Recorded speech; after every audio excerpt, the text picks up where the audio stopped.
Hello good morning दोस्तों। तो सुबह की शुरुआत हो रही है टर्मरिक टी के साथ, यानी कि हल्दी वाली चाय के साथ। हमने चाय के साथ हल्दी मिक्स करी हुई है। काफ़ी दिनों बाद घर से ब्लॉग बनाया जा रहा है, तो ये जल चुकी है आग।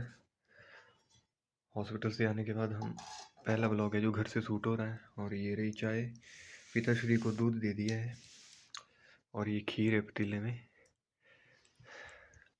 और ये चाय गैस पर।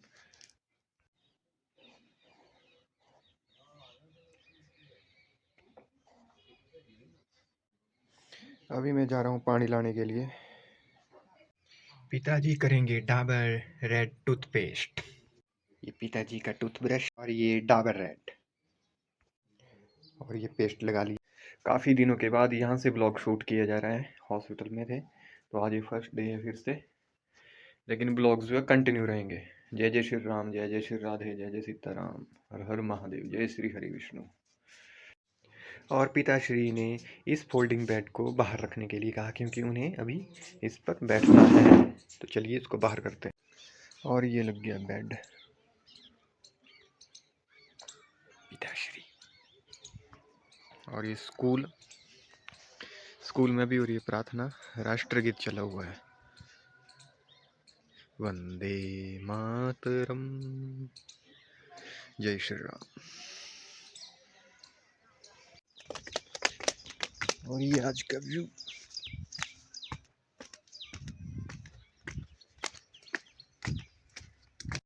तो चलिए प्रभु, ये हम आ चुके हैं बावड़ी के पास। तो अभी हम नहाएंगे। तो चलिए अभी नहाते हैं। हर हर महादेव।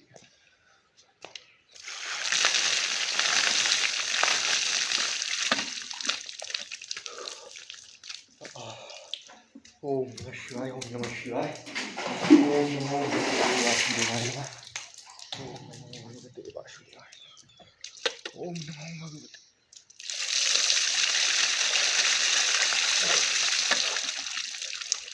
नमो भगवते वासुदेवाय, ओम नमो भगवते वासुदेवाय नमः,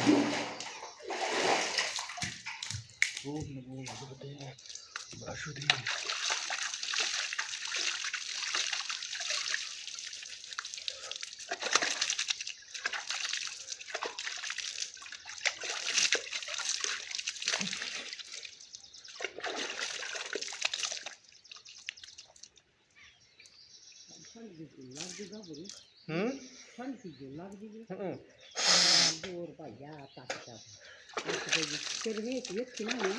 ना फेकर नाम है सारे गर्म पानी है। और ये आ दिया मगरा जे बेती नाम दिसंबर जनवरी अक्टूबर जो मर्जी महीना ना नहीं है यार। दोआना बाबू ना उठाती हम रे नहीं किसी भी 16 मतलब ना मारे के हम खाना बाबू करा आज भी आया थे। वो क्या देते हैं किसी आओ ना कितनी उम्र होंगी तेरी ये? वो ये भी उनके सिर्फ तो 60 70 साल है ना। हां 60 साल हो गए। ओम नमः शिवाय।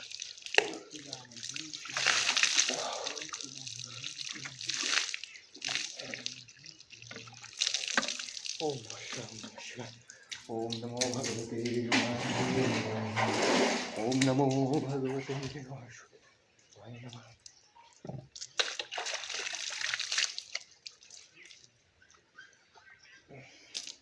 तो चलिए प्रभु, मिलते हैं आपसे। ओम नमः शिवाय। बहूनि मे वयातीतानि जन्मानि तव चार्जुन, तान्यहं वेद सर्वाणि न त्वं वेत्तथ परतंपः। श्री भगवान ने कहा, तुम्हारे तथा मेरे अनेकानेक जन्म हो चुके हैं। मुझे तो उन सब का स्मरण है, किंतु हे प्रतम तुम्हें उनका स्मरण नहीं रह सकता। ब्रह्म संहिता में हमें भगवान के अनेकानेक अवतारों की सूचना प्राप्त होती है। उसमें कहा गया है, अदैत्यम अच्युत्यं नादिमनन्तरूपमाद्यं पूर्णापुरुषं नवयौवनं च वेदेषु दुर्लभं दुर्लभमात्मा भक्तो गोविन्दमादिपुरुषं तमहं भजामि। मैं उन आदि पुरुष श्री भगवान गोविंद की पूजा करता हूँ जो अद्वैत अच्युत तथा अनादि है। यद्यपि अनंत रूपों में उनका विस्तार है, किंतु तो भी वे आद्य पुरातन तथा नित्य नवयौवन युक्त रहते हैं। श्री भगवान कैसे सच्चिदानंद रूप को प्राय श्रेष्ठ वैदिक विद्वान जानते हैं, किंतु विशुद्ध अनन्य भक्तों को तो उनके दर्शन नित्य ही होते रहते हैं। ब्रह्म संहिता में यह भी कहा गया है, रामादिमूर्तिषु कलानियमेन तिष्ठन्नानावतारमकरोद भुवनेषु किन्तु कृष्णः स्वयं संभवत परमः पुमान् यो गोविन्दमादिपुरुषं तमहं भजामि। मैं उन श्री भगवान गोविंद की पूजा करता हूँ जो राम, नृसिंह आदि अवतारों तथा अंशावतारों में नित्य स्थित रहते हुए भी कृष्ण नाम से विख्यात आदि पुरुष है और जो स्वयं भी अवतरित होते हैं। वेदों में भी कहा गया है कि अद्वैत होते हुए भी भगवान असंख्य रूपों में प्रकट होते हैं। वे उस वैदुर्य मणि के समान है जो अपना रंग परिवर्तित करते हुए भी एक ही रहता है। इन सारे रूपों को विशुद्ध निष्काम भक्त ही समझ पाते हैं, केवल वेदों के अध्ययन से उनको नहीं समझा जा सकता। वेदेषु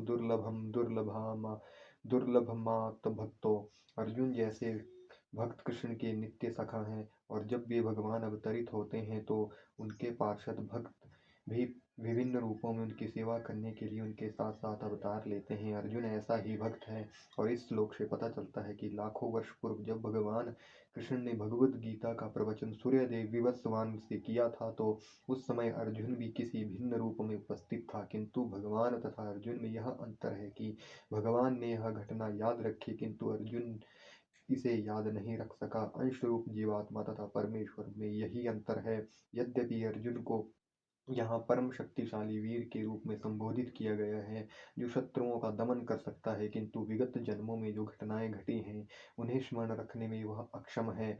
अतः भौतिक दृष्टि से जीव चाहे कितना ही बड़ा क्यों न हो, वह कभी परमेश्वर की समता नहीं कर सकता। भगवान का नित्य संगी निश्चित रूप से मुक्त पुरुष होता है, किंतु वह भगवान के तुल्य नहीं होता। ब्रह्म संहिता में भगवान को अच्युत कहा गया है, जिसका अर्थ होता है कि वे भौतिक संपर्क में रहते हुए भी अपने को नहीं भूलते। अतः भगवान तथा जीव कभी भी सभी तरह से एक समान नहीं हो सकते, भले ही जीव अर्जुन के समान मुक्त पुरुष क्यों न हो। यद्यपि अर्जुन भगवान का भक्त है, किंतु कभी कभी वह भी भगवान की प्रकृति को भूल जाता है, किंतु दैवी कृपा से भक्त तुरंत भगवान की अच्युत स्थिति को समझ जाता है, जबकि अभगत या असुर इस दिव्य प्रकृति को नहीं समझ पाता। फलस्वरूप गीता के विवरण आसुरी मस्तिष्कों में नहीं चढ़ पाते। कृष्ण को लाखों वर्ष पूर्व संपन्न कार्यों की स्मृति बनी हुई है, किंतु अर्जुन को स्मरण नहीं है। यद्यपि अर्जुन तथा कृष्ण दोनों ही शाश्वत स्वभाव के हैं, यहाँ पर हमें यह भी देखने को मिलता है कि शरीर परिवर्तन के साथ साथ जीवात्मा सब कुछ भूल जाता है, किंतु कृष्ण सब स्मरण रखते हैं, क्योंकि वे अपने सच्चिदानंद शरीर को बदलते नहीं। वे अद्वैत हैं, जिसका अर्थ है कि उनके शरीर तथा उनकी आत्मा में कोई अंतर नहीं है। उनसे संबंधित हर वस्तु आत्मा है, जबकि बद्ध जीव अपने शरीर से भिन्न होता है। क्योंकि भगवान के शरीर तथा आत्मा अभिन्न है, अतः उनकी स्थिति तब भी सामान्य जीव से भिन्न रहती है जब वे भौतिक स्तर पर अवतार लेते हैं। असुरगण भगवान की इस दिव्य प्रकृति से तालमेल नहीं बैठा पाते, जिसकी व्याख्या अगले श्लोक में भगवान स्वयं करते हैं। अजो अपि सन्वययात्मा भूतानामीश्वरो अपि सनः प्रकृतिं स्वमाधिष्ठाय संभवाम्यात्मया। यद्यपि मैं अजन्मा तथा अविनाशी हूँ, और यद्यपि मैं समस्त जीवों का स्वामी हूँ, तो भी प्रत्येक युग में मैं अपने आदि दिव्य रूप में प्रकट होता हूँ। भगवान ने अपने जन्म की विलक्षणता बतलाई है। यद्यपि वे सामान्य पुरुष की भांति प्रकट हो सकते हैं, किंतु उन्हें विगत अनेकानेक जन्मों की पुण्य स्मृति बनी रहती है, जबकि सामान्य मनुष्य को कुछ ही घंटे पूर्व की घटना स्मरण नहीं रहती। यदि कोई पूछे कि एक दिन पूर्व इसी समय तुम क्या कर रहे थे, तो सामान्य व्यक्ति के लिए इसका तत्काल उत्तर दे पाना कठिन होगा। उसे इसको स्मरण करने के लिए अपनी बुद्धि को कुरेदना पड़ेगा कि वह कल इसी समय क्या कर रहा था। फिर भी लोग प्राय अपने को ईश्वर या कृष्ण घोषित करते रहते हैं। मनुष्य को ऐसी निरर्थक घोषणाओं से भ्रमित नहीं होना चाहिए। अब भगवान दोबारा अपनी प्रकृति या स्वरूप की व्याख्या करते हैं। प्रकृति का अर्थ स्वभाव तथा स्वरूप दोनों है। भगवान कहते हैं कि वे अपने ही शरीर में प्रकट होते हैं। वे सामान्य जीव की भांति शरीर परिवर्तन नहीं करते। इस जन्म में बद्ध जीव का एक प्रकार का शरीर हो सकता है, किंतु अगले जन्म में दूसरा शरीर रहता है। भौतिक जगत में जीव का कोई स्थायी शरीर नहीं है, अपितु वह एक शरीर से दूसरे में देहांतरण करता रहता है, किंतु भगवान ऐसा नहीं करते। जब भी वे प्रकट होते हैं तो अपनी अंतरंगा शक्ति से वे अपने उसी आद्य शरीर में प्रकट होते हैं। दूसरे शब्दों में श्री कृष्ण इस जगत में अपने आदि शाश्वत स्वरूप में दो भुजाओं में बांसुरी धारण की अवतरित होते हैं। वे इस भौतिक जगत से निष्कलुषित रहकर अपने शाश्वत शरीर सहित प्रकट होते हैं। यद्यपि वे अपने उसी दिव्य शरीर में प्रकट होते हैं और ब्रह्मांड के स्वामी होते हैं, तो भी ऐसा लगता है कि वे सामान्य जीव की भांति प्रकट हो रहे हैं। यद्यपि उनका शरीर भौतिक शरीर की भांति क्षीण नहीं होता, फिर भी ऐसा प्रतीत होता है कि भगवान श्री कृष्ण बालपन से कुमार अवस्था तथा कुमार अवस्था से तरुण अवस्था प्राप्त करते हैं। किंतु आश्चर्य तो यह है कि वे कभी युवावस्था से आगे नहीं बढ़ते। कुरुक्षेत्र युद्ध के समय उनके अनेक पौत्र थे, या दूसरे शब्दों में वे भौतिक गणना के अनुसार काफी वृद्ध थे, फिर भी वे 20-25 वर्ष के युवक जैसे लगते थे। हमें कृष्ण की वृद्धावस्था का कोई चित्र नहीं दिखता, क्योंकि वे कभी भी हमारे समान वृद्ध नहीं होते। यद्यपि वे तीनों कालों में भूत, वर्तमान तथा भविष्य काल में सबसे वयोवृद्ध पुरुष हैं, ना तो उनका शरीर और ना ही बुद्धि कभी क्षीण होती या बदलती है।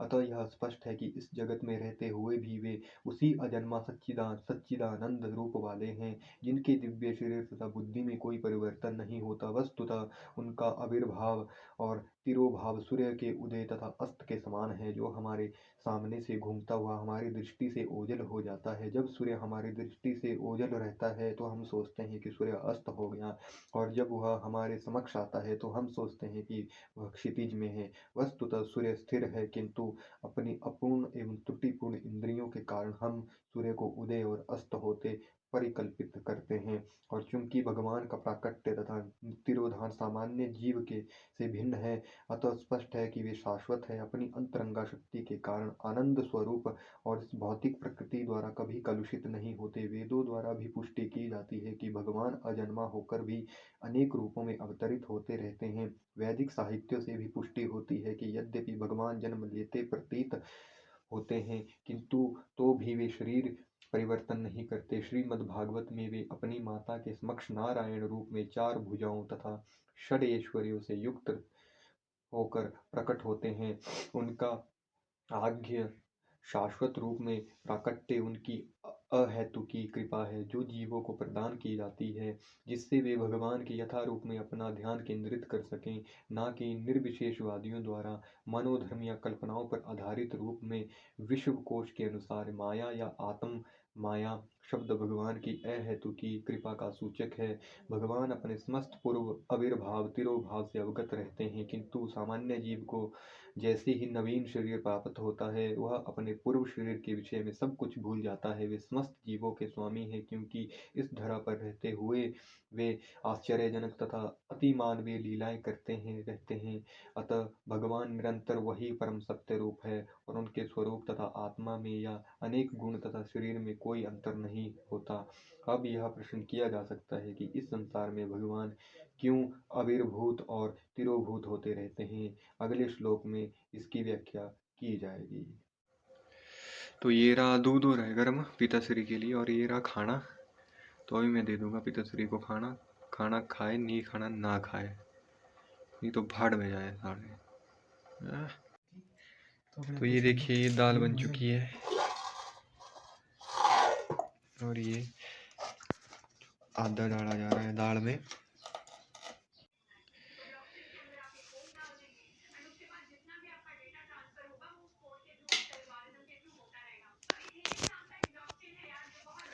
और ये बन रहा है खाना, ये दाल है, ये चपाती है। तो ये हो गई चपाती, और ये मैंने डाल दिए चावल। चलिए दोस्तों, आज के ब्लॉग को यहीं पर ही एंड करते हैं। तो मिलते हैं कल एक नए ब्लॉग में। तब तक के लिए चैनल को सब्सक्राइब कर दीजिए और फेसबुक पेज को फॉलो कर लीजिए। Thank you.